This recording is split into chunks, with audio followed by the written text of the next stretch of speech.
Hello everyone. So in this video, we will talk about the topic of the labor supply decision with the title of the family factors, analyzing the influence of childcare responsibilities on women's labor supply in Malaysia from 2015 to 2024.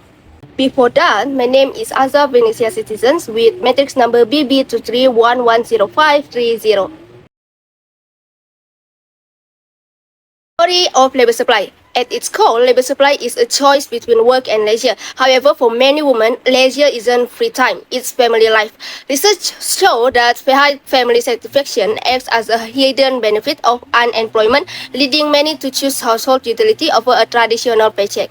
How the labor make decision? While the average worker looks at wage, married women focus on maximizing household utility. As economist Graham 1975 noted, children are a major input.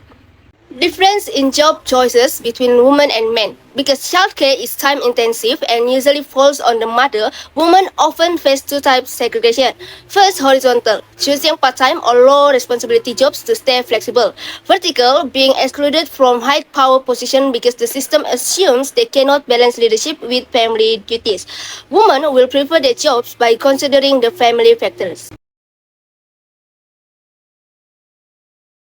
First issue, low female labor force participation. Let's look at the data in Malaysia. There is a massive participation gap. Women consistently participate at 50% until 51%. Men consistently participate at 77% until 78%. Why? Because it's hindered by several factors such as the heavy burden of unpaid care, domestic work, gender roles where men play a role in earning a living, and lack of child service. Second issue, reason for non-participation. The largest contributor is housework or family responsibilities. According to the Department of Statistics 2024, 44.6% of women outside the labor force stay out because of this reason, and they also stated that women continue to dominate the composition of the external labor force. Monetary cost, explicit cost. This refers to the direct cost of the actual expenses incurred by a mother to acquire resources or goods. In this case, the highest cost of a mother's expense is the cost of caring for the children. If the total income is lower than the cost, the most appropriate decision is not to work. And this often happens to women who already have children because the cost of childcare is high, as is 2024. Time cost, implicit costs. Implicit costs are non-monetary and often invisible, such as time cost, Canton 2025. Women typically face higher time costs due to caregiving, household duties, and family responsibility, especially childcare.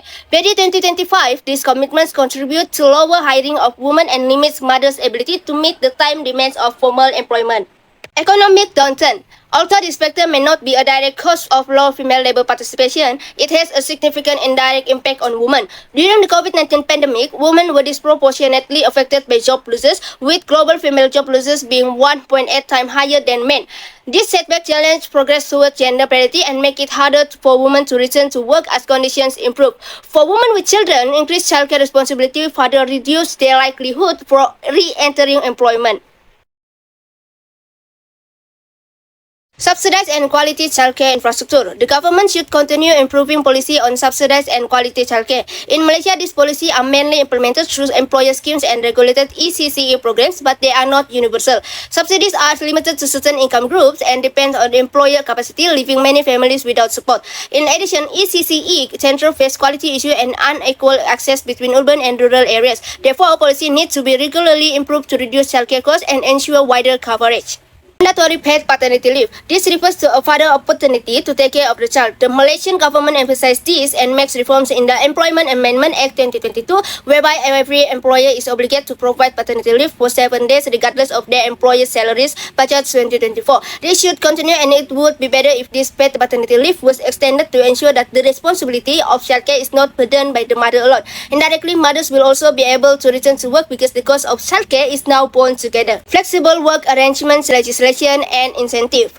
Under the Employment Amendment Act 2022, employers may apply for flexible work arrangements to change their working time, days, or location, with employers required to respond within 60 days. This policy supports workers, especially women, in balancing work and caregiving responsibilities. However, applications may be rejected, so it is important to ensure that both application and rejections are reasonable. This helps workers continue employment without being burdened by rigid work arrangements. In conclusion, women who are married and and have children will be burdened in deciding whether to work or continue working. There is no doubt that they are also able to offer themselves as laborers in the workforce, but due to the heaviest factors, which is the family factors, they are forced to make the choice not to work or continue their work. Therefore, certain parties such as the government and employers need to take the initiative in helping this woman to be able to work. This can be overcome by improving the implementation of existing policies. This is the reference that I use.